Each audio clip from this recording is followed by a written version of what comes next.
আমি কখনো স্বপ্নেও কল্পনা করতে পারিনি যে আমার জন্য এতটা সম্মান বরাদ্দ ছিল। এতগুলো মানুষের কাছ থেকে আমি এতটা ভালোবাসা, এতটা সম্মান পাবো। যাদেরকে সবসময় নিজের বলে মনে করেছি, তাদের কাছ থেকে সবসময় অবহেলা, লাঞ্ছনা, গঞ্জনা, অপমান এগুলোই পেয়েছি, হাস্যর পাত্রকর হয়েছি। কিন্তু যাদের সাথে আমাদের রক্তের সম্পর্ক নেই, দেখো সেই মানুষগুলো আজ ভালোবেসে আমাকে বুকে টেনে নিয়েছে, আমাকে কাছে টেনে নিয়েছে, আমাকে সম্মান করেছে। আর যাদের কাছ থেকে সবসময় ভালোবাসা আশা করেছি, সেই মানুষগুলো সবসময় অপমান ছাড়া আর কিছুই করে, সবসময় আমাকে হাস্যের পাত্রকর বানিয়েছে যে আমি এই সম্মানের যোগ্যই না। কিন্তু আজ আমি প্রমাণ করে দিয়েছি যে না, আমারও একটা সম্মানের আমি যোগ্য, আমি পেতে পারি ভালোবাসা। সেই ভালোবাসাগুলো আজ আমি এই মানুষগুলোর কাছ থেকে পেয়েছি, যাদের সাথে আমার কোনো নারীর সম্পর্ক নেই, না কোনো রক্তের সম্পর্ক আছে।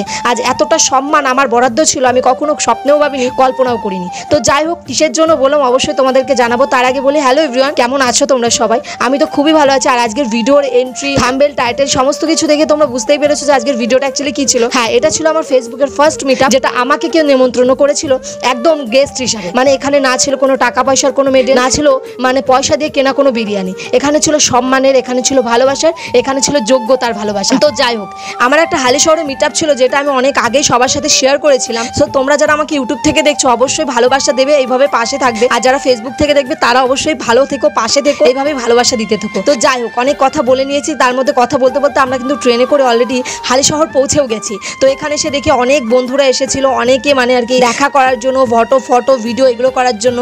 আর আমরা ছিলাম সম্মানিত হিসাবে মেডেল পাওয়ার যোগ্য।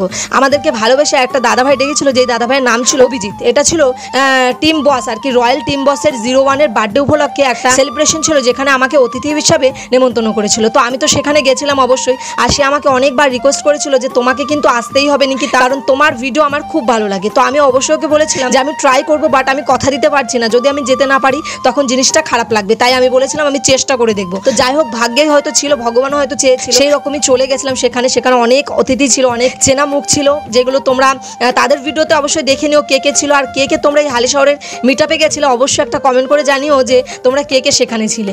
আর আমি ওখানে গিয়ে যে এতটা ভালোবাসা পাবো, সেটা তো তোমরা ভিডিওর মাধ্যমে দেখতেই পাচ্ছ। সবাই কতটা ভালোবাসা আমাকে দিচ্ছে আর কতটা ভালোবাসছে, সেটা মানে কল্পনার বাইরে। সেখানে আমি গেছি, আমার মানে ছবিটা আমি আমার মানে কি বলবো, সেই সেখানে ব্যানারে আমার ছবি লাগিয়েছে। এটার জন্য আমি মানে গর্বিত ফিল করছি যে আমার ছবি কেউ কারোর ব্যানারে রেখেছে, এটা আমার জন্য অনেক। আমি কিন্তু তাদের কোনো টাকা পয়সা দিয়ে এইগুলো করতে বলিনি, এটা পুরো সম্মানে তারা নিজে ভালোবেসে আমার ব্যানারে আমার ছবিটা দিয়েছে। তো যাই হোক, এখানে মঞ্চে ওঠার সাথে সাথে অনেক দিদি ভাইরা আমার ভিডিও দেখেই আমার সাথে সেলফি নিতে এসছে। হ্যাঁ, আমি কোনো সেলিব্রিটি নই, আমি তোমাদের মতো সাধারণ একটা মানুষ। আমি সাধারণ ভালোবেসে ভিডিও করি, সেই ভালোবাসার ভিডিওগুলো তোমাদের কাছে পৌঁছায়, তোমরা সেই ভিডিওতে অনেক অনেক ভালোবাসা দাও, এটাই আমার জন্য অনেক। আর আজকে সারাটা দিন কি করেছিলাম সেগুলোই তোমাদের সাথে শেয়ার করব। সবাই আমাকে ছেকে ধরেছে ভিডিও বানানোর জন্য, ফটো তোলার জন্য। আর আমি কিন্তু এই মুহূর্তে, তোমরা কখনো এটা ভেবো না যে তুমি নিজেকে বিশাল অহংকারী দেখাচ্ছ বা বিশাল ভাব তোমার একেবারে ভীষণ সেলিব্রিটি হয়ে গেছো, এরকম কিছুই না। ওরা আমাকে ভালোবেসে আমাকে কাছে টেনে নিয়েছে, এটাই আমার জন্য যথেষ্ট। আমি যতদিন পারবো এইভাবেই ওদের ভালোবেসে যাব, ভালোবেসে ভিডিও বানিয়ে যাবো, আর ওরা আমাকে ভালোবাসা দিয়ে যাবে।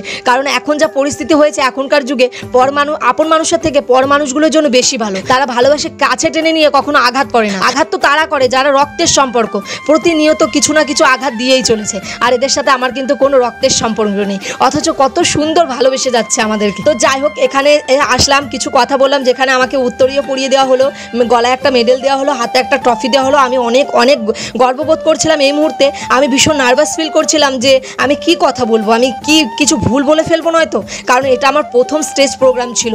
আমি মানে ভীষণ নার্ভাস ছিলাম, টেনশনে ছিলাম যে আমি কি ভুলভাল কিছু বলে না ফেলি। যাই হোক, সেই দাদাভাইয়ের সম্বন্ধে যথেষ্ট ভালো কথা বলেছি, আর তারা এতটা অতিথি আপ্যায়ন করেছে সেটা আর বলার মতো নয়। আর এটা পুরো সম্পূর্ণ ছিল, শুধু আমাদের জন্য নয়, যারা ওখানে গেছে অন্য সেলিব্রিটিদের দেখতে, তাদের জন্য সম্পূর্ণ সব কিছু ফ্রি ছিল।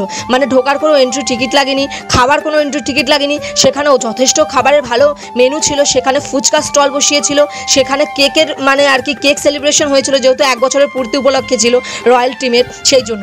আর সাথে ছিল ফ্রাইড রাইস, সাথে ছিল চিলি চিকেন। তোমাদের সেটা আমি অবশ্যই পরে শেয়ার করবো, তোমরা দেখতে থাকো ভিডিওটা, তোমাদের অবশ্যই ভালো লাগবে যে কি করেছিলাম না করেছিলাম।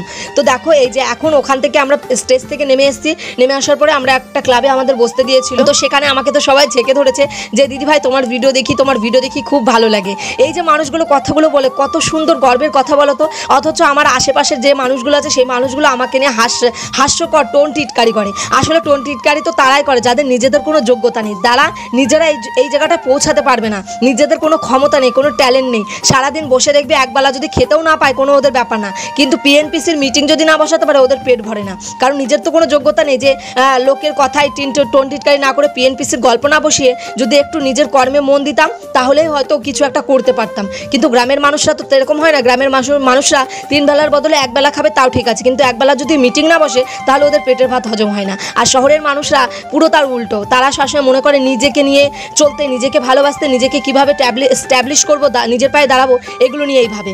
তো যাই হোক, বেশি আর এই ভিডিওতে এত খারাপ নেগেটিভ কথা আমি বলতে চাই না। তো যাই হোক, আমরা ওখান থেকে চলে আসার পরে আমাদেরকে টিফিন দিয়ে দিয়েছে আর আমরা সেই ক্লাবে বসেছিলাম। সেই ক্লাবের ওপরে আর কি ছাদের ওপরে বসে আমাদের এখন সেই লাঞ্চটা আমরা কমপ্লিট করবো। তো চলো লাঞ্চে কী ছিল তোমাদেরকে অবশ্যই দেখায়। লাঞ্চে তো প্রথমে বলেছি যে ফ্রাইড রাইস আর চিলি চিকেন ছিল।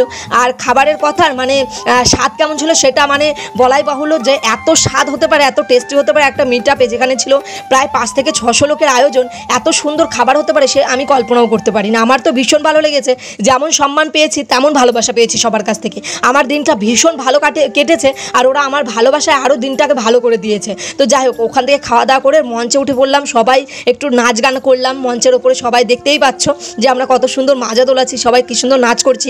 তো আমার ভিডিওটা তোমাদের কেমন লাগলো অবশ্যই কিন্তু জানিও। আর যারা আমার ভিডিওটা সম্পূর্ণ দেখেছো তাদের অনেক অনেক ভালোবাসা। আর যারা আমার চ্যানেলে নতুন তাদেরকে বুক ভরা ভালোবাসা, অবশ্যই চ্যানেলটাকে সাবস্ক্রাইব করে। আর যারা পুরনো, যারা আমাকে ভালোবেসে এখনও আমার চ্যানেলে রয়ে গেছো তাদেরকে অনেক অনেক ভালোবাসা, অনেক অনেক প্রণাম, অনেক অনেক ধন্যবাদ। আর যারা আমাকে ফেসবুক থেকে দেখছো তাদের বুক ভরা ভালোবাসা। যারা এখনও পেজটা ফলো করেনি অবশ্যই ফলো করে রেখো, যাতে আমি নিত্য নতুন যে ভিডিওগুলো আপলোড করি সেগুলোর জন্য তোমাদের কাছে পৌঁছে যায়। তো আজকের ভিডিওটা এরকমই ছিল। সো চলো আজকের ভিডিওটা এই অবধি, টাটা, বাই বাই।